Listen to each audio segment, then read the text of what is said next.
Yeah, I'd like to go back to D-Day. When you were on the landing craft, what were you thinking? What was it like being on the landing craft and leading all up to that? There's a lot of little sounds, and the machine gun fire was hitting on the top. You had to keep your head down because you hear the pop, pop, pop, pop on the side of the boat.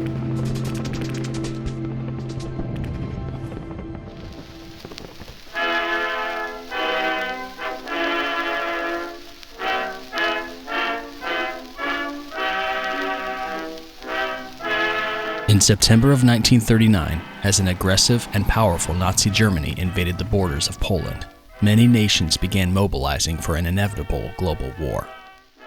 Although unprepared, Canada was among those to declare war on Germany and began drafting many young men into service, including Jim Parks of Winnipeg, Manitoba. I was just a young guy. I started off with the cadets in the early 30s, and as war broke out, I joined the Queen's Own Cameron Highlanders. We thought war was an adventurous thing, although we also knew it wasn't adventurous, but you also want to be part of it. I spent the winter training in Fort Osborne Barracks, and then the spring come, the 3rd Division was going overseas, so they came along and they took 60 people away, 20 from each regiment. And actually I was on guard duty, but my brother who was there, he put my name on the list. And so when I come off guard duty, he said, "You got a 48-hour pass." Oh, I said, "Is that right?" He said, "Yeah, it's embarkation leave. You're now at Winnipeg Rifles. You'll go down to Camp B Bird on Monday." So that's how I ended up going to Winnipeg Rifles. We went overseas on a banana boat called the SS Orbita. So we landed in Liverpool about the 16th of September, 1941. And we got on a train and we went from Liverpool down to Camp Aldershot. We did a lot of training there, a lot of what they call anti-invasion exercises, because we're stationed along the coast of England. And at that time, there was always a threat the Germans might invade. Then we went to Scotland in 1943 to do Scheldt landing.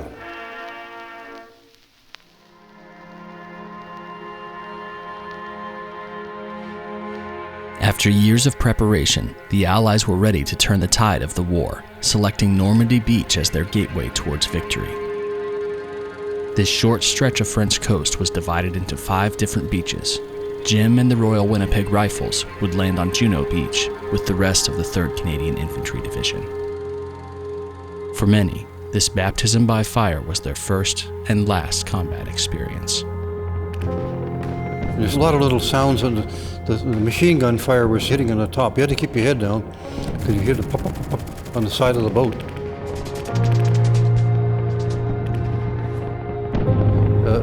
There was a big thump. We hit a mine. We were hit by a 75 millimeter. The fellow that was he was low down the ramp. He was all pretty well wounded. We dropped us in the water too deep. Our sergeant said, "The water's too deep. We can't go in." And they were ordered off anyway, but we knew what was happening, so I undid my web equipment. So once we hit the water, I could be free to swim. Because as soon as we hit the water, we went under the water, about 8 or 9 feet of water. And of course, the waves coming in, a bit rough. We lost everything. And we got into shore, and it was pretty rough going. But the infantry companies had been coming in, and a few people were wounded on the beach, and I plopped beside Corporal Scaife. I knew this Corporal Scaife. He was from out west in Saskatchewan, and he was mortally wounded. So I took his Sten gun, because I lost everything, and I rolled him over and got a small pack. And then I got involved with onto the beach until the rest of our platoon come in. The first assault wave suffered tremendous casualties, with nearly 50% of the Canadian soldiers killed or wounded. But a relentless wave of some 14,000 troops continued to pour in. By the end of the day, the beach had been won, and the 3rd Infantry moved inland.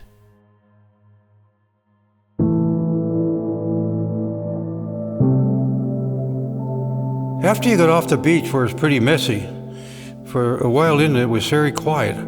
And we got into a little village called Puteaux, We were there, and then the 8th of June, the 12th SS Armored Division. Anything SS are what they call the mean guys, or Nazis, eh? They were up against us. They were the ones that overran us on Puteaux. That was pretty hectic for a couple of days, and getting overrun like that. You didn't know where the heck they were. They'd pop up, and you'd fire, and they'd be gone. They'd fire, and you'd be gone. So we were in this Virgeray farm, and we were there sort of building up, and we got reinforcements. We got about 400 reinforcements the first night. Canadian Scottish made what they call a counterattack and took over all the land that we lost. Yeah, Carpiquet that was a nasty place, yeah. There'd be a lot of dogfights. There's Messerschmitts that come over and strafe. They would come over and they'd drop what they call a butterfly bomb.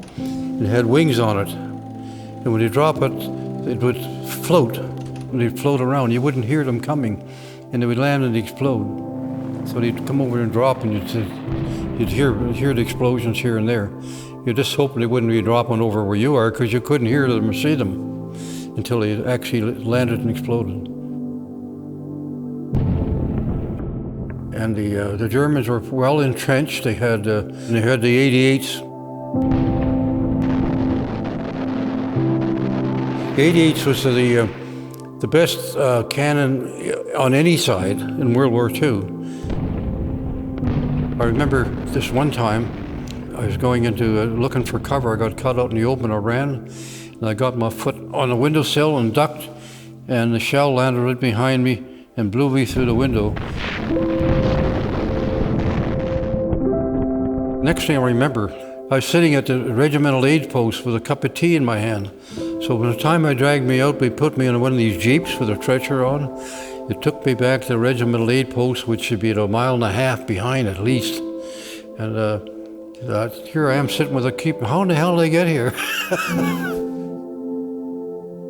Oh yeah, Jack was my brother. He was in the same platoon. They had to go back in with his Bren gun carrier into the center of town. And a grenade landed on my brother's lap, a potato masher. He froze, and Butch reached over. He grabbed the grenade, he tossed it over the side. The German soldier was standing in the doorway, and it landed right where the German soldier was. Jim and his brother were lucky to be alive, but as the Third moved deeper into France, casualties continued to mount. We end up with 156 casualties on the beach, that's killed and wounded. Over that 3 or 4 days, another 80 or 90 wounded were killed. Things were a bit quiet, and I remember they put us back in a place called Bray, and I was along the ditch. And my brother said to me, come along the ditch, and he says, Jim, there's a friend of yours from school just down the ditch, Izzy Freeman. Izzy Freeman and I'd been in school together. When I first met him, our school burned down in Winnipeg, and they took us to David Livingston School. And the first guy I met was Izzy Freeman.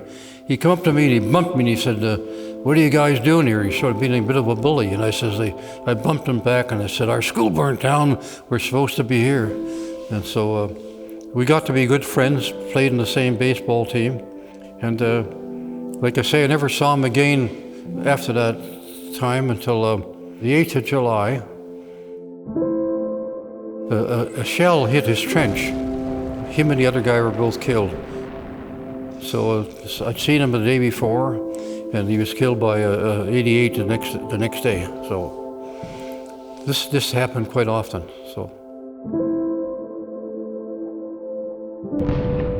By the end of August 1944, the Battle of Normandy was declared an Allied victory, and the road to Germany seemed wide open.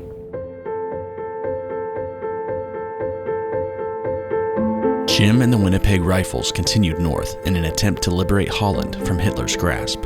But in order to keep a steady flow of supplies and troops into the Netherlands, the German-held port of Antwerp would need to be taken, forcing the 3rd Canadian Infantry into the Battle of the Scheldt. The Battle of Scheldt, you got to remember, there's a lot of water, a lot of dikes, So in order to take cover from the enemy's fire, you had to dig in the sides of the dike. And the thing is, the infantry were more or less on their own because the tanks couldn't get into support because they'd be silhouetted on the dikes and they could be picked off. So at the best they could, they might sight themselves someplace where they could fire on targets. They could only fire a few shots and get out of there. But they did a lot of support for us that way. And when the weather was clear, we had a lot of what they call the RAF. They come over with the Typhoons and the Spitfires, and they had what they call rockets. And we always used to be glad to see them because one rocket, if it hit a tank, it could knock a tank out. But we were always so happy to see we call them Tiffies, the Typhoons, that come over to fire and support. After 2 weeks, the Battle of the Scheldt came to an end, and the liberation of Holland was underway.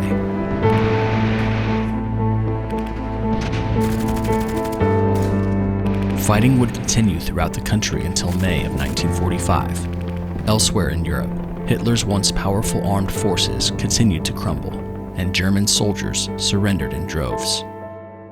On April 30th, a defeated and humiliated Adolf Hitler took his own life. And on the 8th of May, Germany finally surrendered. The war in Europe was over.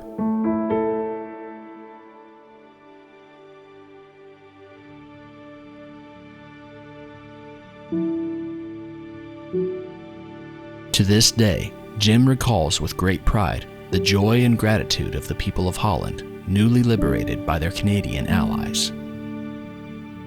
Once you got into Holland and got into liberation, the people, you could tell the people were so grateful because they'd been under the thumb for 4 years. And they are thankful, very thankful.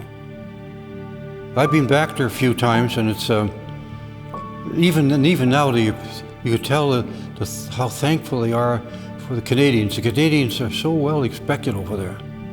So we've been back several times on organized trips, and we're treated like kings and queens. It's really nice.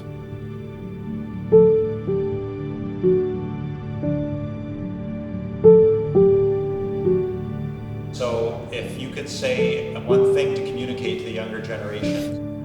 So young people, you have to remember your values. Your values are composed of what you're being a citizen, the country you're in, the family, the neighborhood you're at, and the life that you love. And you got to respect that. You want to enjoy it, you got to protect it. You don't get that for nothing. You got to earn it day by day. You may not think so, but day by day you got to earn it. And you got to be ready and available if you're called to defend it. Just remember, you're sitting back and you're enjoying it, but it comes at a cost. The cost is you must remember to protect it in any way you can. That's it.